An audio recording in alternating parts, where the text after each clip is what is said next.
You're watching the Chaos Protocol on Transplanar RPG, an all-transgender, people of color-led dark fantasy TTRPG show set in an original non-colonial, anti-orientalist multiverse. If you like what you see, please consider pledging to our Patreon to support the show and get access to a patron-only after-show, early podcast episodes, GM notes, character sheets, and even the chance for your tabletop OC to cameo in our series. Thank you so much for watching, and enjoy. The Chaos Protocol is a dark fantasy series that may contain content that is triggering for some viewers. Content warnings for this episode include heights, flying, isolation, alcohol, food, complex relationships, death of loved ones, trauma, visions, nightmares, anxiety, and references to divine cannibalism. Arc 2, Episode 21. A Great Sage Breaks. From Carved Inside an Empty Urn by Connie Chong.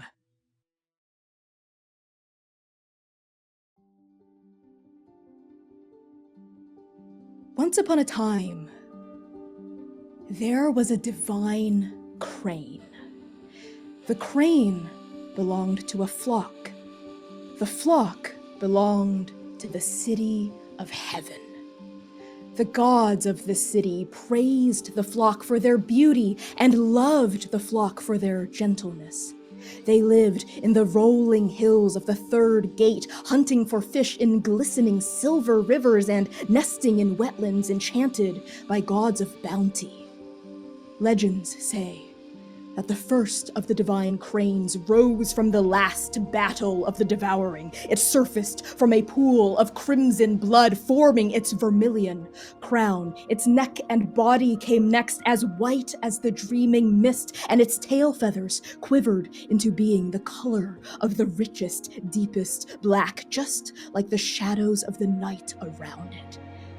It opened its eyes to reveal a piercing gaze of pure azure blue, a reflection of the dawn that was soon to break.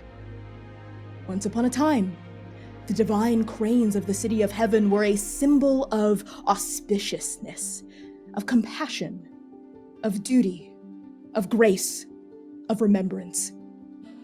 Until one day, one of the cranes left the flock. He flew up into the mountains of the city where the mist is thin and the fish are few, and even though the other cranes wept, and they cried, and they begged, they never did follow, and he never did return. Mornings on Tandu Peak are not to be missed. The crisp alpine air, the breeze whistling through crooked pines, and of course, the sunrise.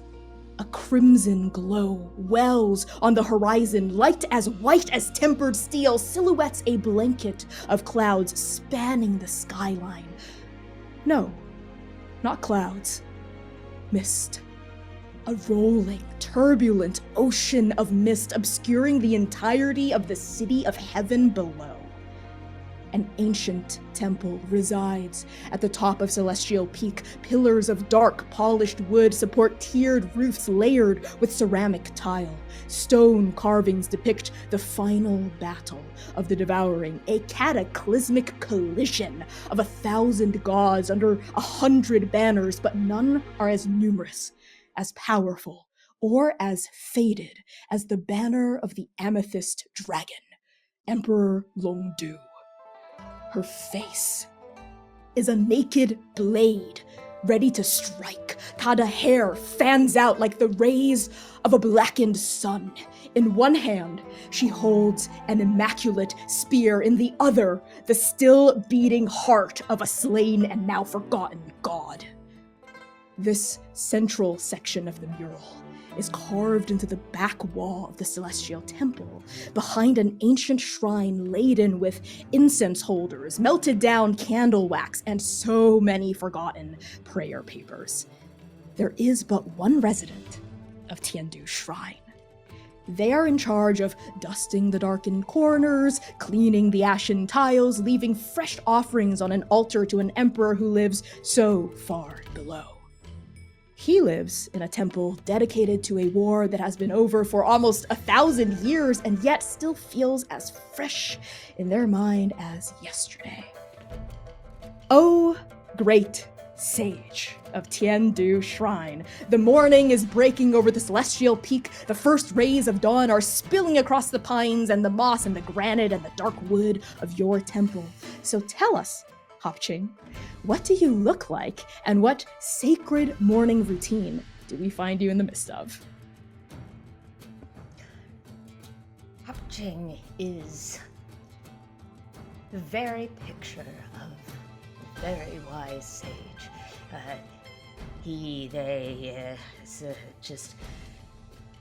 Has the long flowing robes and the long flowing beard and the thoughtful, pensive expression of that age and wisdom brings. His morning ritual is doing a little power walk around the temple. It's very important. Shuffling along, arms quickly. Always remembering to wear something to help protect against the harmful, damaging rays of the sun. Whether that be some sort of poultice or, a hat. Excellent. I love this. You gotta stay limber. We see you kind of shuffling out on the outskirts of this temple, right? Keeping your limbs fully stretched, your muscles warm. It's morning, it's dawn, it's time to wake up and rise and do what you always do here, alone, by yourself, at the top of Tandu Shrine. And there are no other companions for you except what little thin wisps of the mist are able to surface to the top of Tandu Peak and greet you. So we see them following you, almost like swallows or cranes, thin little wisps like smoke trailing in your wake. How are you interacting with the mist that seems to accompany you wherever you go? That's right, I can never truly be alone as long as I've got Misty here with me. You see, so the Mist and I, we take our morning constitutional, and they keep me fresh, and I breathe it in. You see little wisps go in and out. Yes. Well, we've done this quite a few times before, but I still feel like we're just getting used to this routine, just settling in, Takes a while. Exactly. It does take a while to establish a routine. For you, several hundred years at the very least to establish this routine. And time is so interesting when you're an ancient deity of innumerable age, right? What's yesterday to 10 years to 1,000 years? What's the devouring to what you had yesterday? Yeah, where is this poster? Oh, the poster is in the restroom, by the mirror, so you can see it in the morning when I love it. Doing my other morning constitutional. Of the other kind, yes. Yes, squat toilets, might I add. Very Asian of us. So as you breathe out and Misty comes out, you feel something as the mist exits your lungs. It's that same kind of something you've been feeling for the past few days, or was it past few decades, or has it just been a few hours? Again, time is so funny when you're an ancient deity, but it's almost like a nagging feeling, like a compulsion, like Misty's trying to tell you something. And as of late, Misty has not been as plentiful as it has been in the past. When you come out in the morning, sometimes you don't see any fog at all. Well, I don't like that, but Misty's got their reasons, I'm quite sure. And, as I said, we're just still getting to know each other. It's only been 1,000 years or so. I mean, that's practically nothing in a relationship. Yeah, just a blink of an eye. So you let Misty do what Misty does, right, as it flows out around you, and then you see those wisps of bright white fog begin to curl around your head, almost like it's trying to draw your attention to a particular location. Do you follow, or do you continue on your morning constitutional? Oh, well, of course. I mean, I'm not so set in my routines that I have to go do the same loop, every morning. Just most mornings for the last couple hundred years, I think. But yes, I'm willing to deviate from my path. Excellent, yes. Your head kind of turns in this elegant motion following Misty's curve. And then you realize what the mist has been trying to show you. It's for the first time in years, decades, centuries, outside of your dreams, Xiaocheng, the voices of people. You hear them coming up the mountain, and that's when we push down from the peak to find Strike Team Nova.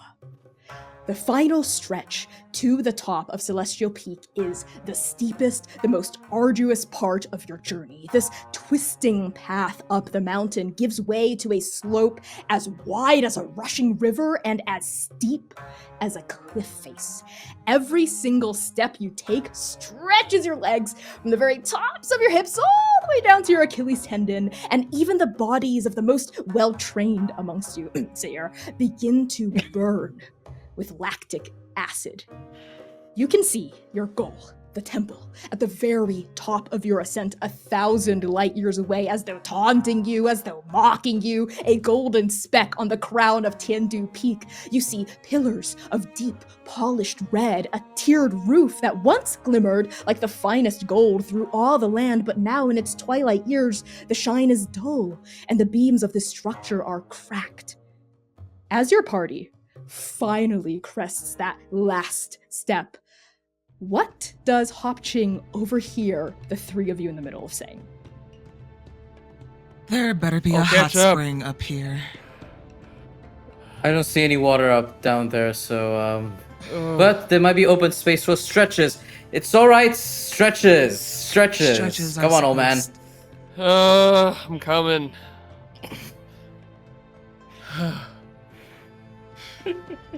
Honk, honk, honk!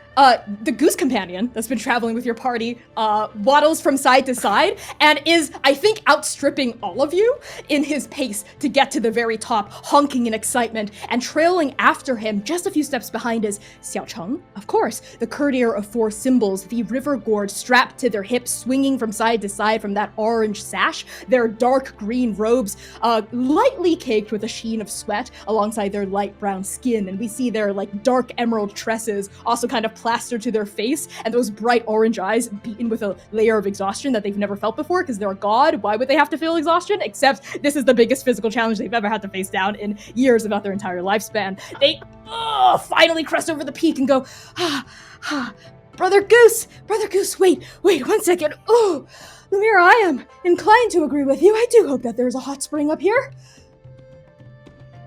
I really, really hope so. And Lumièra just plops. Onto the ground?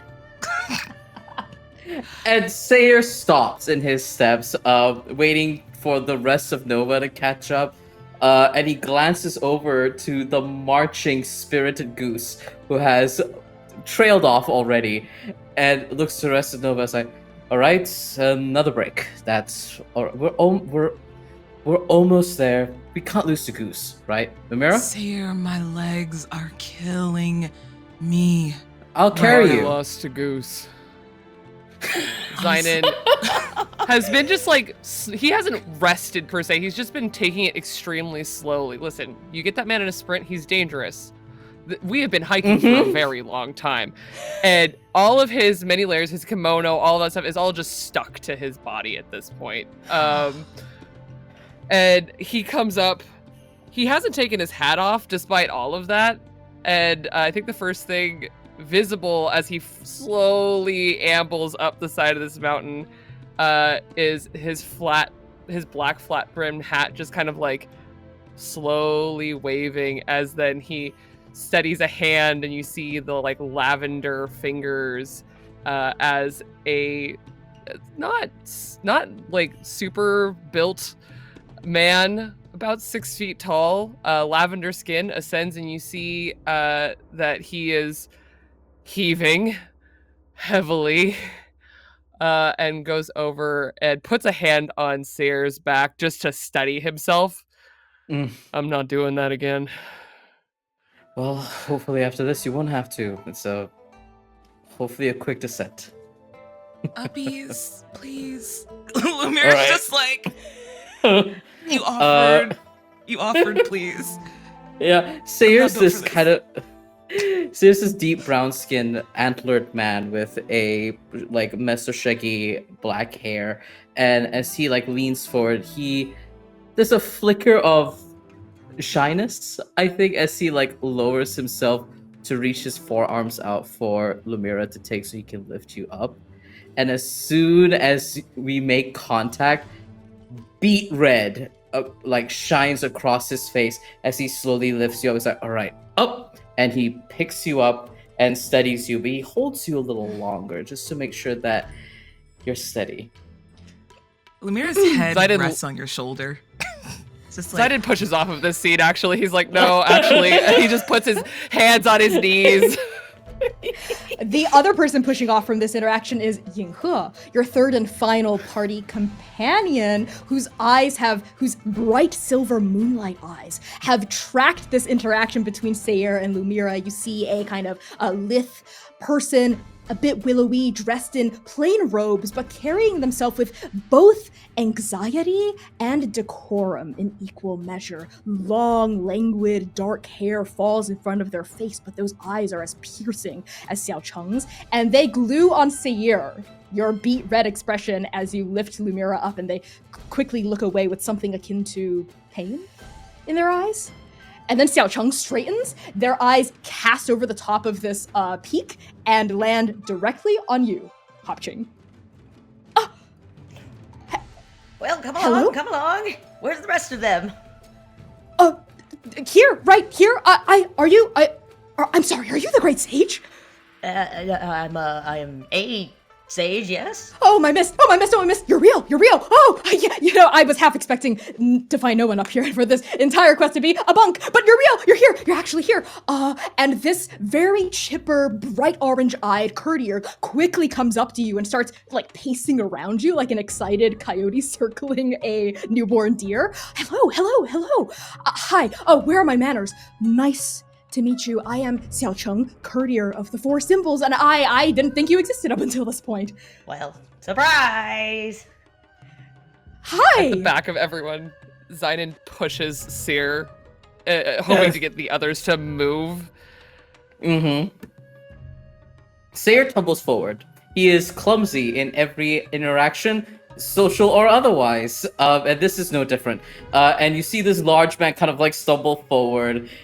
He is heavy set and muscular, wearing only this like deep cream sash and billowy trousers. The sash does have a couple of plops of what seems to be dried blue blood that's still speckling it a little bit. And as soon as he's within several meters of you, Great Sage, he tumbles forward. Hi, I'm Seir. Wait, you didn't think the sage was real? We told you they were. Well, they're a myth, a legend. I mean, they must be ancient. You must be ancient, yes? Well, that's not very polite to say to someone. I'm so sorry. I mean, of course I respect my elders as much as the next god does, but stories of you are, well, hidden deep in the archives of the Vermilion Library. Oh, don't Legends say. at this point. Oh, that's, well, how long have I been up here, then? Well, I don't know. I was hoping you could answer that. If you've been here at least since the Devouring, it's been at least 1,000 years, if not threefold that time. Since the what now? The Devouring? Does everybody in your sort of generation have some sort of a coordination problem? There's been a lot of you stumbling in. Well, the hike up here was quite arduous, and the mist doesn't quite reach, so I can't use my magic to get us up here. Xainan steps forward, and aware that there's the Great Sage ahead, removes his hat, kind of squints at the sunlight up here. You'll have to forgive, the climb was a bit arduous. From what I gather, you don't come down often? When was the last time I was down? No, I don't go down there much, but, it's been quite a while since I've had visitors. All of you, you've passed my first, it's the physical challenge to get up here. So congratulations. Would anybody like any drinks of any sort? Yeah, come yes, on in. please. I assume that you're here to talk about Misty. Yes, you're so hospitable. This Misty? is Misty? Oh yes, Misty? Misty. That's what I came up here to spend some good quality time with Misty. But you know, in order for you to come in and get to your drinks, I'm gonna need you to pass the next test. Oh, We are. Excuse me. The test of strength has already. Oh, hello. The test of strength has already been passed. Now I need the test of cleverness. Lumièra? You there? And I point to Lumièra first. What's your name? Lumièra looks to both Xainan and Seir briefly. I guess she's also on the ground again, because when Seir stumbled forward to introduce himself, she was on his back, so I guess I'm on the ground now. She will stand up and dust herself off. Lumièra stands about 5'10", deep brown skin, with thick, wavy, curly hair that hangs past her shoulders down her back. Her eyes are bright, opalescent, almost gray, and she is wearing cloak and robes that are adorned with gold clock gears that is like a sash across her, and she has a gold pocket watch that's hanging from her right hip, and she does gracefully bow and curtsy kind of at the same time. Lumièra, great sage. All It's a right, we pleasure to got meet there. you. We got there. Very good. Very good. And you? And I point to the old man. It's an honor, great sage. My name is Xainan Esh. Okay. All right. I would recommend. It feels like you probably could use more fiber. When I got to be around your age, that was kind of when I realized it. Your joints go first, and then the rest of the tubing goes. All right. How about you with the antlers? And Seir kind of is surprised once again as he's staring the rest of Nova. I'm Seir, sage. All right, Seir Sage. Very good. No. I meant my name is Seir. Oh. All right. I am no sage. Well, that's from your answer and the time it took us to get there. I got to pick up on that, but it's all right. Oh. And the two, I met your. oh yes, I'm Xiaocheng, Hun Xiaocheng, the courtier of four symbols. This is Goose. He's a goose, and this Brother is Goose. Yinghe, a fellow cultivator who's also traveling with us. You get paid by the word, is that it? Well, All and right. Xiaocheng clears their throat as Strike Nova kind of giggles at them. A slight orange blush comes to the surface of their cheeks. All right, No. okay. Not yet. All right. I'm just razzing you. All right. Well, that was less of a test of intelligence and more of a social check, I suppose. So, Did we come pass? on in. Come on in. Have we passed the social check? Well, yes. You told me your names. All right. Come on in. Phew. Okay. Oh, great miss. All right, in we go. Cunning check. Great Lumièra. sage. believe What you should can- we call you? Oh, you can call me Ching. It's an honor, Ching. I don't know why you all are so impressed. I really haven't done anything yet. We were sent by the Emperor. Yes, by Emperor Longdu herself. She told us you would be the only one to be able to help us surmount the task we need to surmount to open the river gourd. And as your party starts following the Great Sage into the temple, Xiaocheng pulls up the river gourd at their hip. And Great Sage, you see a beautifully understated gourd with cracks of spidering gold veins across its surface, and you recognize it immediately. Even if not by visualization, something within your soul resonates with it, like the same note being played that exists within you in resonance. This is something that is extremely important to Misty. It might even be a home of sorts for Misty. You can see silver strands floating around it in ephemeral twists of magic, though no one else here is able to discern that, given the depth of your relationship with the mist. This gourd is extremely important. Ooh, you got something real nice there. Yes, I know about that. Also, how's the Emperor doing? Still, you know... well, anyway, I'm not sure what the eye thing you did there means. So I'm the only one, really, and I mean it's right there, plain as day, you know. What do you mean? Well, the mist, in your receptacle, vessel, the holder, the gourd, the yes. jar, It's the font of all mist, and all the gods of the city of heaven are trapped inside. And we need your help to break them out. Including the Emperor. Including the Emperor. So let me get this straight. The Emperor sent you, but the Emperor's in. Well, yes, we have our own special relationship, it seems, with the mist. Oh, she's got herself into a real pickle this time. Well, it's not a cucumber. It's more of a squash or a gourd. Squash or something like that.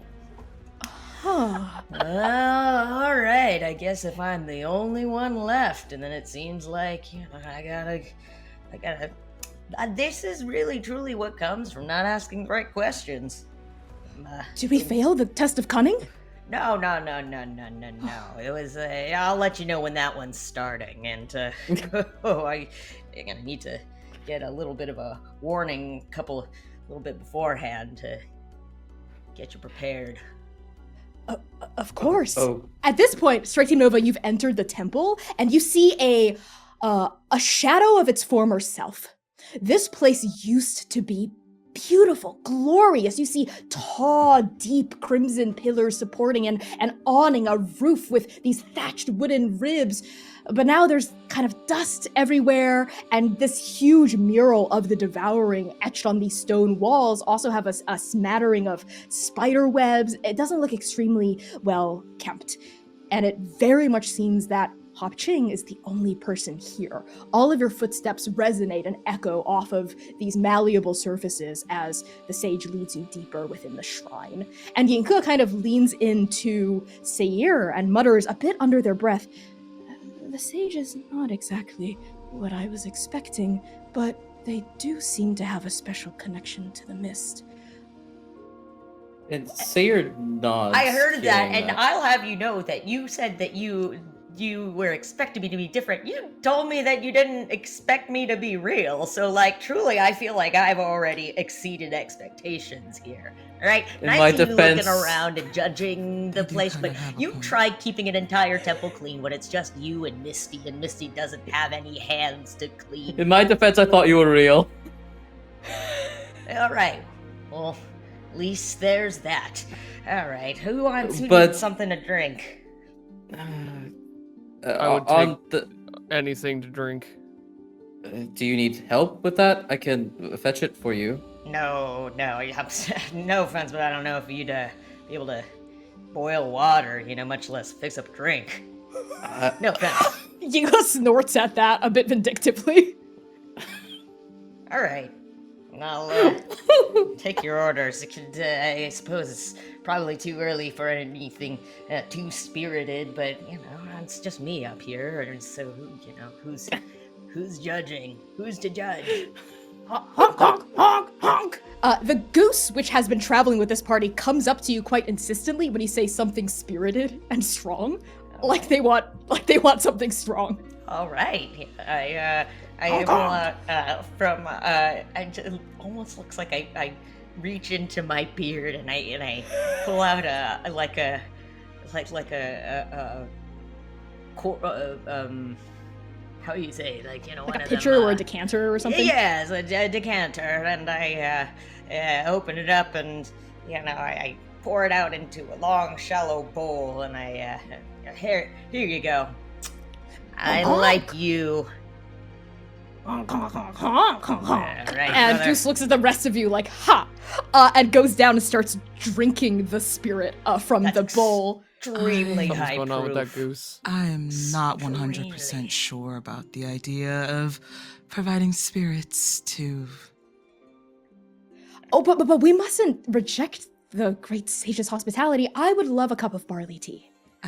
Ooh, that was good. That's good. I would like whatever the goose is having, personally. All right. And then I bring out another little flat bowl, and I put it, and I pour some in it, and I put it in front of you. She takes it and is just like, haha. All right. I start boiling up some water. I point over in a corner where there's a little tea cabinet set up, and there's a small, almost portable-looking flame where there's a kettle already boiling, and I say, oh, you could. There's multiple kinds of barley, and there's the kind that's like popped, or you can go feel free to rummage around over there. Of course. Thank you. I will join you on that. And I think Seir also gets up to acquire some of the tea, barley, whichever everyone needs, and looks over towards Xainan and says, Xainan, what'd you like? Just water. Clean water. Okay. I don't sound too excited about it. Okay. And I think. Go ahead. Oh yeah, I head over to another corner, and there's like a little press a I tap the top of it. There's an inset little symbol. Looks like a water droplet. I tap it, and fill up a little glass full of very clear, cool water, and I hand it over to you. Yeah, as it stops, you hear a little beep beep as your basically medieval Brita filter needs to be changed. Yeah. You've never seen a man so. Years. You've never seen a man so grateful for just a glass of water. Partly because you've been up here for 1,000 years with no one, but he is actually genuinely very excited to receive water. Just Sipping water, it. clean water. I love this. I think we cut to after everyone's drinks has been gathered. You are sitting around a low tea table right by the shrine, right by this little tea cabinet. And I just want to know really quickly what each of your drinks of choice is. So Lumièra, have you gotten anything else in addition to this spirit, which tastes like gasoline? Like if you lit a match, everything here would explode.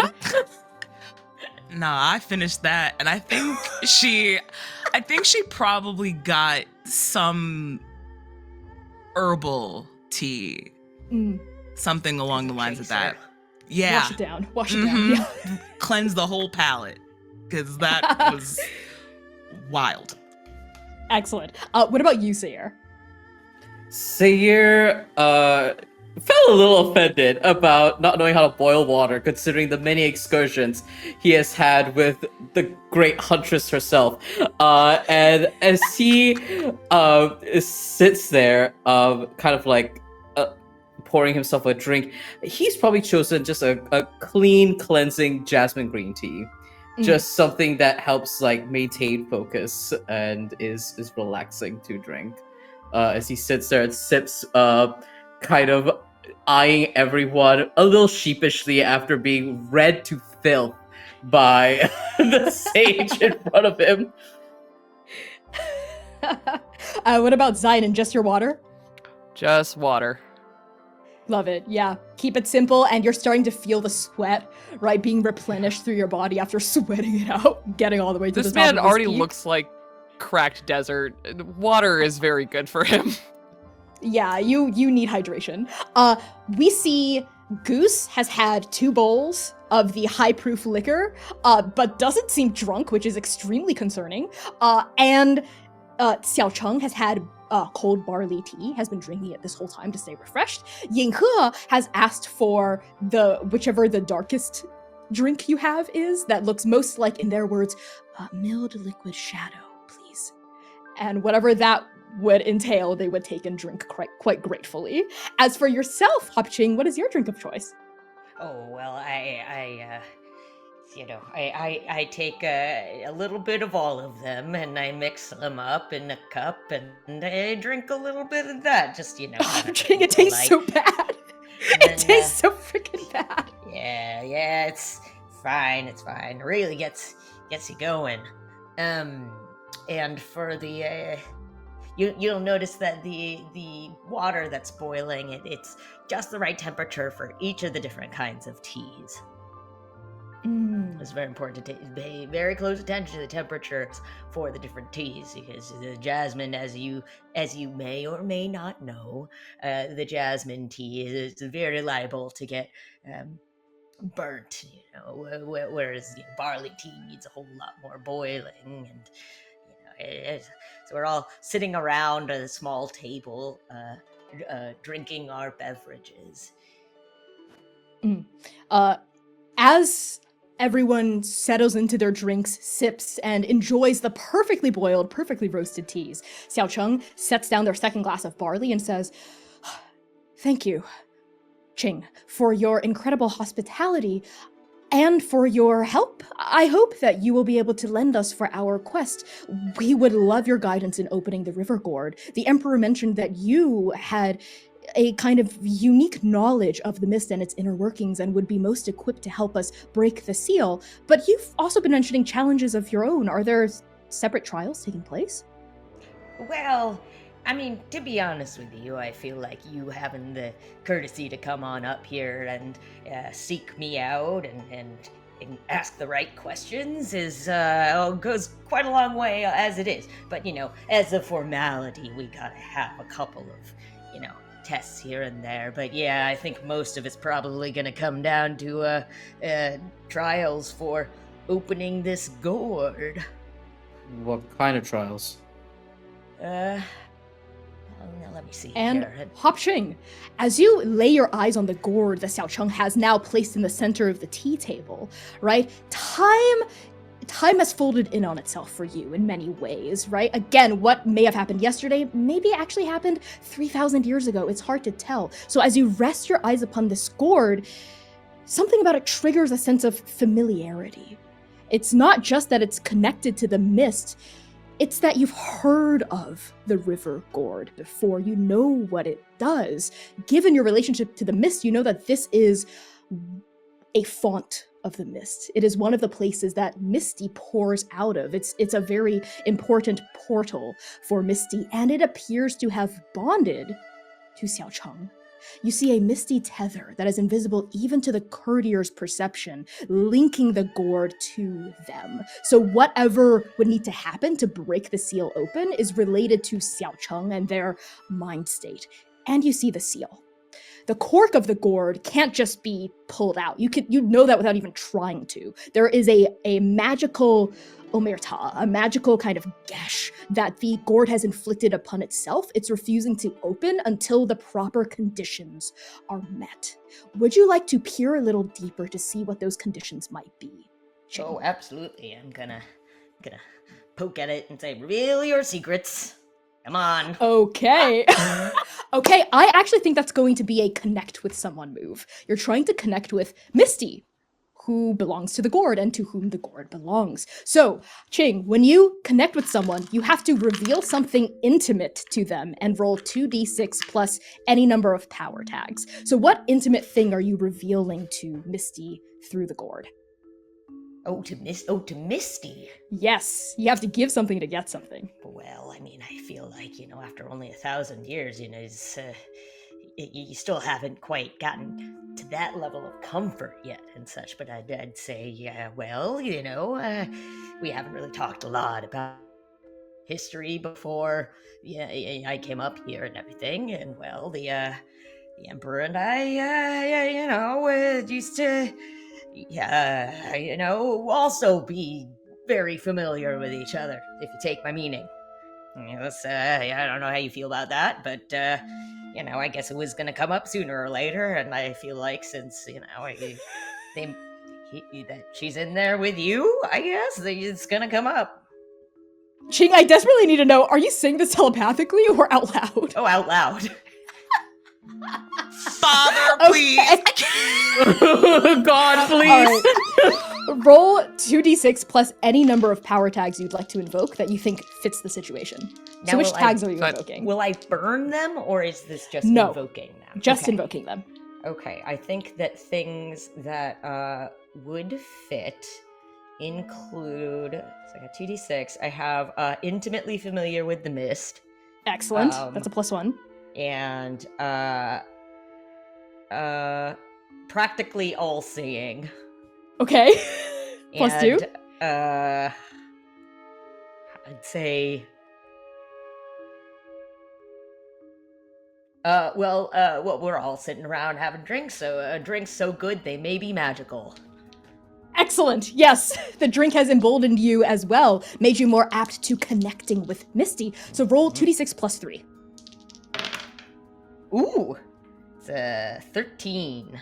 That is a strong hit. So on a 10+, you resonate with each other in a true, deep way. You get to pick one. So recover a burned tag, that's not extremely relevant here. Reduce a status by 1 tier, also not relevant. Or receive a positive story tag or status. Ooh, I'd like that last one.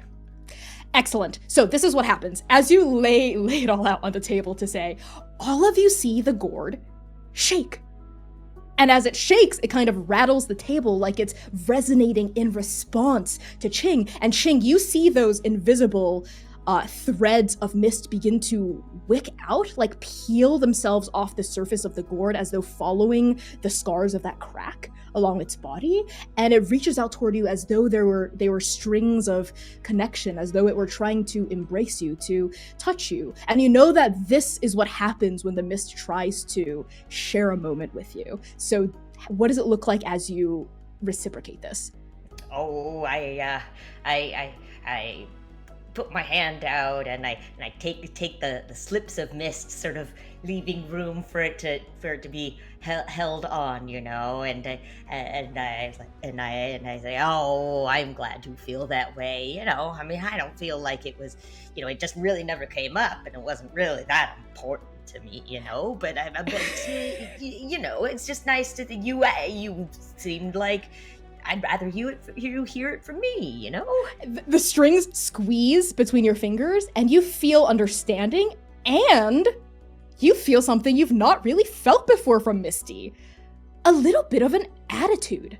There is an urgency from Misty, a little bit of there's a greater vision that Misty wants to show you, maybe has been trying to show you for a while now, but has been encountering some kind of mental wall against you, and you feel those fingers start to try to pull you toward the gourd, and the epiphany rings like a crack of thunder, a crack of lightning piercing through your consciousness to unseal the gourd. The person connected to it, in this case Xiaocheng, must show it a truth they've been hiding from. And the phrase that falls out of your lips through your voice is, an opening for an opening. Yeah. An opening for an opening. And Ching, the positive story tag I'm going to give you is attuned, which you can invoke anytime you're trying to figure stuff out about the mist for the rest of this session. I have an important question. Go ahead. Did we see the mist? Or is Ching just hugging air here? Yeah, this is important. Ching looks like they're hugging air. Cool. I got a follow-up question on that, Kai. Ask your next one. Oh no, I was just gonna say, Xainan sitting here just like, there's an intimate moment happening between the sage and thin air, and he just looks to the rest of Nova and kind of skims past Ying He because he's still not sure what to do about them being here, and then looks over to Xiaocheng and then goes back to looking at his water, just like, some intimacy with thin air. This is some sage stuff. Okay. Oh, come on now, don't be like that. I mean, we haven't even gotten to know, we're just starting out on this. We're still in the honeymoon phase, and listen, I'm very much about open communication on this, but, I never really thought it was an important thing. Xiaocheng? Are you talking to me? Yes, the mouthy one. The courtier. Yes. Oh. For all of your talking and stuff, it seems like you didn't say the things that are needed to say. Something, a secret. I have to tell the gourd a secret? Yeah, an opening for an opening, I guess. Okay. And Xiaocheng reaches forward and cups the side of the gourd's body. Do I have to say it out loud, or can I just say it to the gourd? Because I'd rather not say it out loud. Oh, well, try it. Try just thinking it at first and everything. Okay. Yeah. And how deep does the secret have to be? Oh, real deep. All right. Wait, what's that? Oh, I'm sorry, it's gotta be out loud. I was What? mistaken. Gotta be out loud. Okay, I suppose. And Xiaocheng Make takes it a an deep interesting breath. one. I hope it would be interesting, because I don't know what's worse, the like magic. secrets being boring or interesting. Okay. I'm focusing.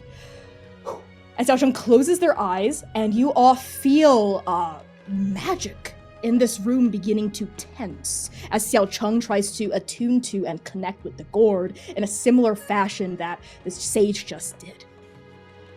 And as they do, they start to open their mouth and speak. Oh, River Gourd, a secret I've never told anyone before is, I suppose, how I truly feel about being courtier. And as Xiaocheng speaks, the full embodiment of the mist doesn't reach the summit of Celestial Peak. It can't. The crown of Tiandufeng is much too high, it's much too secluded from the rest of the City of Heaven, and yet, as Xiaocheng focuses, as the courtier of four symbols fixates on the gourd and speaks, emptying their mind and clearing their head, a dense white fog begins to roll in, and all of you can see this. It brushes against your ankles like a ghost's touch. It rises in a bright, coagulating cloud, subsuming your shins, your knees, your thighs, rising higher and higher and higher, and great sage, this is not supposed to happen. The only person who's able to see this mist roll in as they're communing with the gourd should be the god or cultivator communing with the gourd. The fact that you can see what Xiaocheng is summoning as well means that you, too, are about to commune with the gourd in an unprecedented fashion. You, too, are about to enter the trials of the mist. And judging from the expressions of confusion and concern of those around you, Seir, Lumièra, and Xainan can see the mist as well.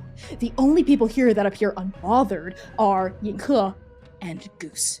So, Ching, what do you say to these strangers in the handful of seconds that you have before the trials of the mist take the five of you?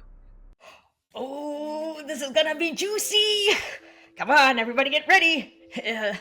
Those trials I talked about? Yeah, get your noggins all together. Stay close, Nova. And Right here. the mist rises.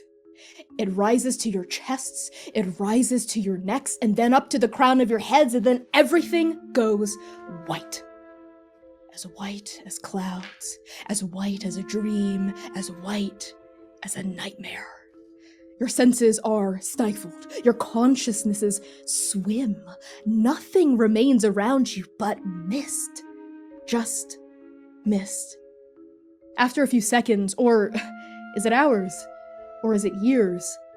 The mist clears, and the five of you find yourselves in the Hall of Peerless Destiny, the royal throne room of the City of Heaven. It is exactly as you left it, Nova. Pillars of pure jade vaulting toward a domed ceiling, a chamber the length and width of multiple town squares, a throne of red sandalwood jutting from a raised dais surrounded by a moat of amethyst water. And sitting on that elegant, divine throne is not Emperor Longdu, the first god-killer, immortal ruler of the City of Heaven. Not at all. Rather, all of you see a massive, 10-foot tall goose. Yes, goose. Draped in royal robes of deepest purple, wearing a crown of jewels and pearls that dangle in thin, resonant strings in front of his eyes. His webbed feet poke out from the seat of immense honor, those three-pronged toes splayed with a kind of resplendent comfort. And Goose raises his huge, long, feathery white neck and honks in a person voice you've never heard him speak before. Spin! And Xiaocheng, who this entire time has been spinning a plate on a stick held in their left hand. They blink, they stumble, they notice the stick, they notice the plate, and they balance their footing just in time not to drop it. Goose? What's going on? You can speak. You have to spin the plates, Xiaocheng. Terrible things will happen if you don't spin them all, or even worse, if you drop them. So the rest of you, what are you waiting for? Give them more plates! Hurry! And sure enough, as the mist washes away, each of you realize you're holding a small stack of plates in your hands. And there are even more plates all around you in huge, mountainous heaps all throughout the Hall of Peerless Destiny. All kinds of plates. Large ones, small ones, deep ones, shallow ones, but plates nonetheless. And with each passing moment, more and more plates spawn on Xiaocheng's balancing act. So tell me, what kinds of plates are you holding, and what do each of you do as the scene comes into focus? You have got to be fucking kidding me. Lumièra, what do your plates look like? I think Lumièra has a stack of, like, I don't know what they're called, but they're like the serving plates, like, you know, like what you put like your Thanksgiving turkey on before you serve it to the family, like one of those really long oblong plates. I think she had some of those, and then like entree plates in another hand, and is very, very fucking confused. Okay, we pan across Lumièra's confusion to find Xainan. Xainan very quickly looks at his right hand where he's holding a stack of handmade clay, like hand-thrown plates with a beautiful, like, dark, that purpley black of hand-thrown stoneware laced with bright streaks swirling around the sides of iridescent blues and pinks. And it's a whole stack of matching ones with one in the like third or fourth position that's like bright, hot cherry blossom pink. And just as he's like, oh, I don't want to drop that, he puts his hat on his head to try and, you know, free his left hand. But by the time he goes to grab the stack of plates in one hand, another stack of pristine, like almost iridescent plates end up in his other hand that are like perfectly made. They look like they're made of glass almost. Xiaocheng? Well, you heard, Goose! This must be what the trial is! Quick, give me the plates! And we pan down to Seir. The trial is spinning plates, he says in disbelief, and on his hands are a collection of ever silver plates as well as brass plates. They're all embossed and have these kind of like deep, intricate, like leafy patternings. And there's one on one side. There's a like deep set bowl with embossing of leaves leading out to two deer running together, and then covered by leaves again. And he's just kind of like, he is balancing all this because with every movement he makes, if you've ever heard ever silver and brass plates clattering together, it is just a cacophony of noise as he himself is trying to ensure he's not causing more chaos. And I think Seir is the first to throw a plate at Xiaocheng. He tosses one of the ever silver plates at them. And Xiaocheng catches it on top of their spinning stick with perfect elegance. You can tell they've done this before. They probably know how to do circus tricks as part of being a courtier. Okay, great. And the rest of you, Ching, your plates. And we pan over to you, Ching. Ching has a bunch of like overly ornate and kind of ugly looking plates that have like pictures of the emperor on them. They're just, clearly like they're like a little dusty, but they're just, here they've got like gilding on them, and it's just, they're really tacky looking. But I go, here you go. Oh, thank you. These plates are... I'm not going to think about that too deeply. Lumièra, Xainan, quick, your plates. Yeah, here. Yeah, I think Lumièra and Xainan are like alternating, chucking their Absolutely. plates. Okay, it's working. I'm doing it. Oh, God. Okay, there's just more Concentrate, plates you got spawning it. in your hands. Just give them all to me. You heard, Goose. I have to spin them all. Just put them all on top.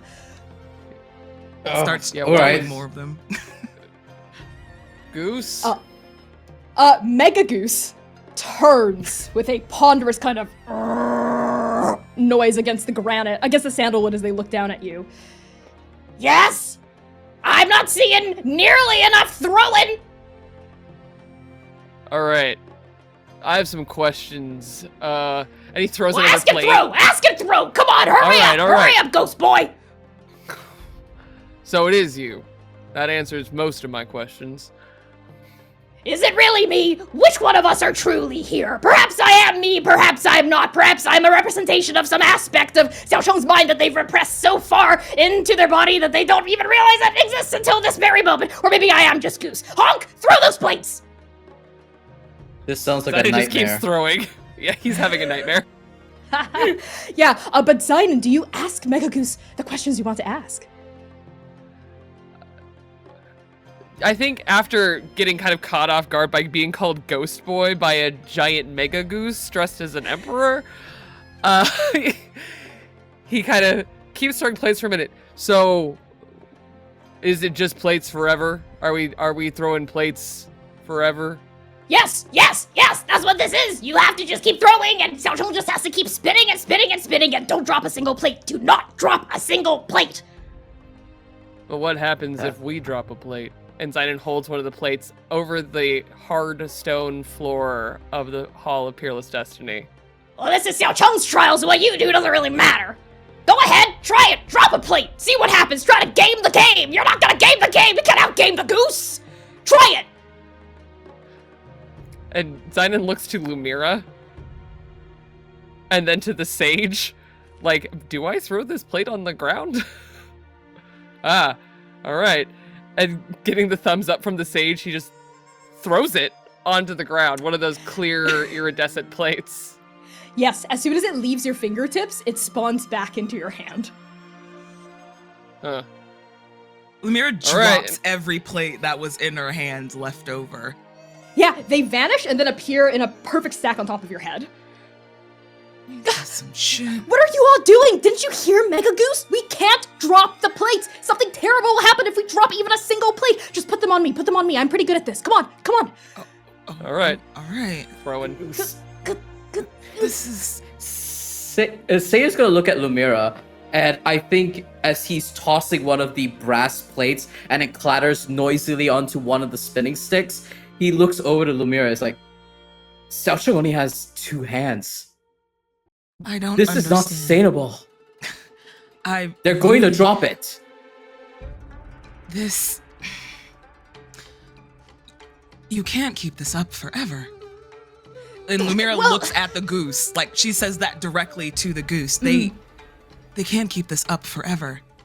Well, they have to, because if they drop even a single plate, then the worst thing in the world will happen. The devouring will return, and it will all be Xiaocheng's fault. So keep spinning, Xiaocheng. Spin, spin, spin. You This can't is the blame only that thing. on them. Well, why not? Of course I can. No, you can't. Well, watch me.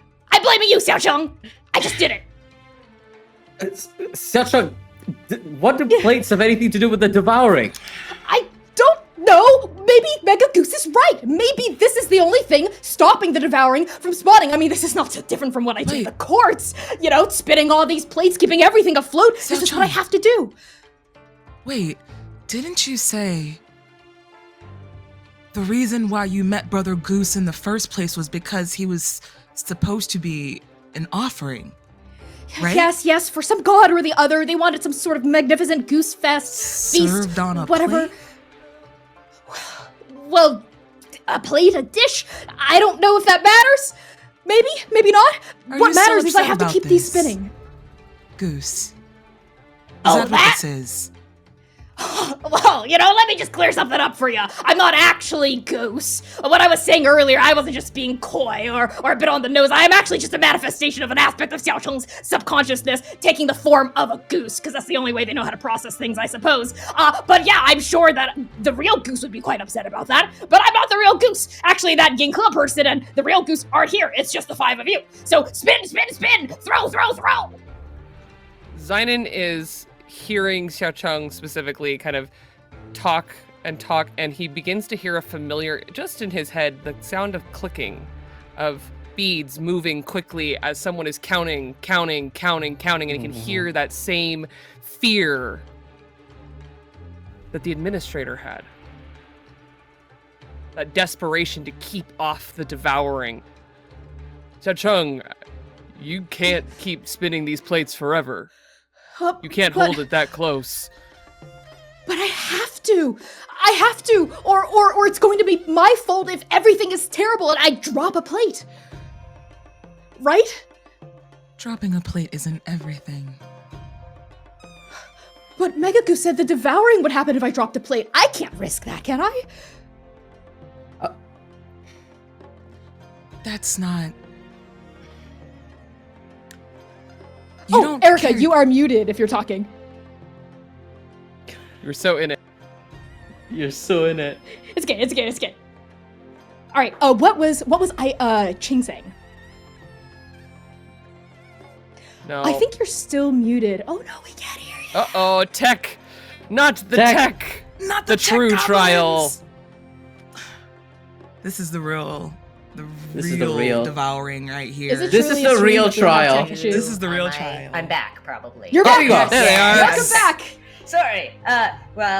So either you're going to need to grow some more arms to keep this all up, or you're gonna need to, put down some plates, Put down some plates. But what if they shatter and the bad things happen? Sometimes bad things happen. Yep.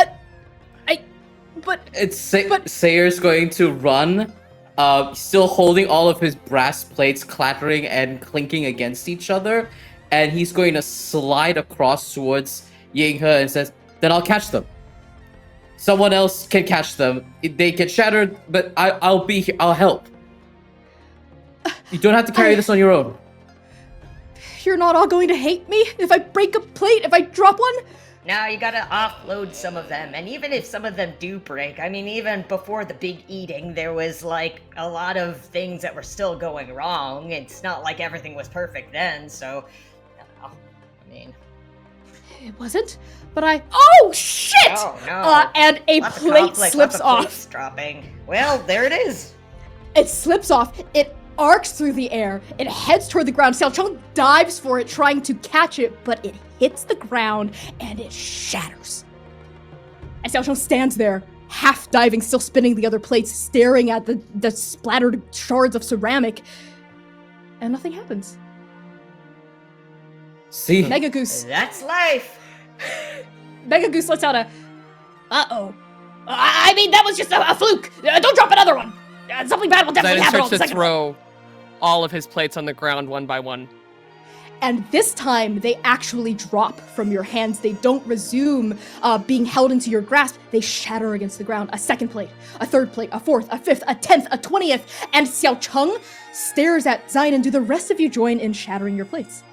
Oh, absolutely. Lumièra will, right behind Xainan, start dropping her plates one by one as well. But her dropping a plate and breaking it is punctuated between her speaking, and she looks Xiaocheng directly in their face and goes, "I would be remiss," psh, the glass breaks, "if I didn't say I didn't break plenty of plates in my day." Drops 2 more. "I've broken more plates than I can count." drops 3 more. That does not make me less than, nor responsible for what happens after. And she drops the rest of the plates. And Xiaocheng's wide, orange, anxious eyes turn to you, Seir? Seir, drops a brass plate, and the sound reverberates and echoes throughout all of the pillars of this room. And he says, I hear them too. All the time. The cries of omens, the cries of doom. I hear it all the time. And I'm scared too. I'm scared of what it could mean. What if I fail? But I can't stay there.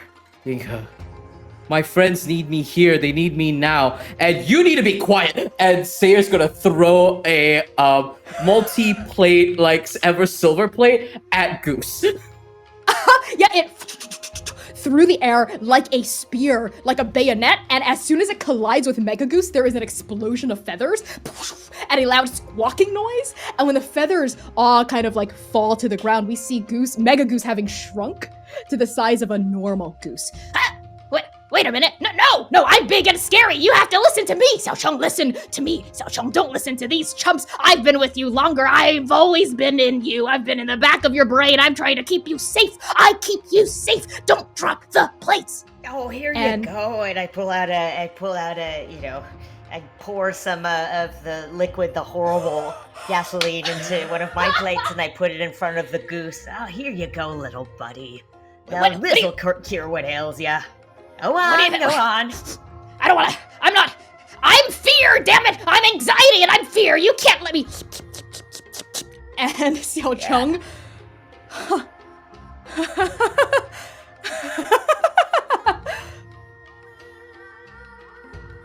And they let go. And all the plates they were spinning, all innumerable dozens of them, flutter past their eyes like the dropping coins of a gambler's hall, and they smash against the ground into 1,000 shattered pieces. And then all of you are just surrounded by broken plates, and nothing happens. There's one plate that isn't broken. That pink plate that Xainan was holding, he holds tight in his hand. He's stopped breaking plates when he got to it. That's a nice plate. You should start a collection. Yeah. I don't mean metaphorically. I mean, that's a really nice plate, and you should see if you can complete that set. And he looks over to Seir and smiles. Just a little. There's a obtuseness to the way that he is looking at the plate and thinking about not a plate at all. I think Lumièra will walk over to Seir and just kind of gently clap them on their shoulder. Good job. I knew you could do it. Not about yourself. I didn't think I'd ever see you dropping all that serving plates. They weren't mine. Yeah. And she just sharply turns on her heel and walks back over to where she was previously. Xiaocheng is like the eye of the storm, surrounded by exploded goose feathers and shattered shards of ceramic, glass, brass. You look around. Do you know what I was about to say before we entered the trial? That when I'm the courtier of 4 symbols, I'm scared that I won't be able to make everyone happy. And if I don't, then they're gonna be in conflict with each other, and then that's going to bring the second devouring, and now I see how silly that is. Because maybe it shouldn't be my job to just make everyone happy. I care about the city of heaven, of course I do. I want everyone to be okay, but maybe dropping a plate or 2, or even 1,000 or 2,000 isn't the end of the world, and maybe I have to be okay with that. Huh. Bingo. And the mist starts to thicken as this trial starts to end. And Xiaocheng turns to you, Ching, with a big smile. Thank you, great sage. Thank you, thank you. I can't wait to say hello to the Emperor when she's out of the gourd. And the mist rolls in. It fills the hall of peerless destiny. It obscures the jade pillars, the vaulted ceilings, that throne of deep red sandalwood. It subsumes your eyes, your vision, your senses until everything becomes a clouded shroud of consciousness once more. And then the mist thins. But you are not back in the temple. You are not back on the celestial peak. Xiaocheng's trial is over. But the rest of yours have only just begun. And on that, we're going to cut to break. Thank you all so much for tuning in so far. We're going to take a break for about 10 minutes. And we'll be back for the second half of the stream. Go hydrate, go rest yourselves, and we'll see you so soon. Bisho, bisho.